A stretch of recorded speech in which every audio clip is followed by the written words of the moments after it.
ਅੱਜ ਰਾਤ ਸ਼ੈਤਾਨ ਆਪਣੀਆਂ ਸਾਰੀਆਂ ਜ਼ਿੰਮੇਵਾਰੀਆਂ ਪਾਕਿਸਤਾਨੀ ਦੁਕਾਨਦਾਰਾਂ ਤੇ ਤਾਜਰਾਂ ਦੇ ਹਵਾਲੇ ਕਰਕੇ 1 ਮਹੀਨੇ ਲਈ ਛੁੱਟੀ ਤੇ ਜਾ ਰਿਹਾ ਵਾ। ਗੁਰੂ ਕੈਦ ਚੇਲੇ ਆਜ਼ਾਦ। ਅਸੀਂ ਰੋਜ਼ੇ ਰੱਖ ਲਈਏ, ਤਰਾਵੀਆਂ ਪੜ੍ਹ ਲਈਏ, ਤੁਸੀਂ ਕਰੋ ਜਾਂ ਨਾ ਕਰੋ।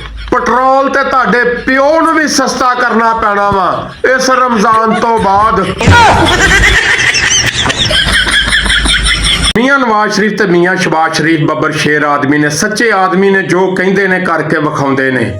ਸ਼ਬਾਜ਼ ਸ਼ਰੀਫ ਨੇ ਕਈ ਸਾਲ ਪਹਿਲੇ ਆਸਫ ਅਲੀ ਜ਼ਰਦਾਰੀ ਨੂੰ ਚੈਲੰਜ ਕੀਤਾ ਸੀ ਕਿ ਮੈਂ ਤੈਨੂੰ ਲਾਹੌਰ ਤੋਂ ਲਾ ਕੇ ਲਾੜਕਾਣਾ ਦੀਆਂ ਸੜਕਾਂ ਤੱਕ ਘਸੀਟਾਂਗਾ। ਕੱਲ ਪੂਰੇ ਪਾਕਿਸਤਾਨ ਨੇ ਵੇਖਿਆ ਵਾ ਕਿ ਮੀਆਂ ਨਵਾਜ਼ ਸ਼ਰੀਫ ਤੇ ਸ਼ਬਾਜ਼ ਸ਼ਰੀਫ ਆਸਫ ਅਲੀ ਜ਼ਰਦਾਰੀ ਨੂੰ ਪੂਰੇ ਪਾਕਿਸਤਾਨ ਦੀਆਂ ਸੜਕਾਂ ਤੇ ਘਸੀਟਦੇ ਅਵਾਨੇ ਸਦਰ ਲੈ ਗਏ ਨੇ। ਫੜੋ ਪਟਵਾਰੀਓ।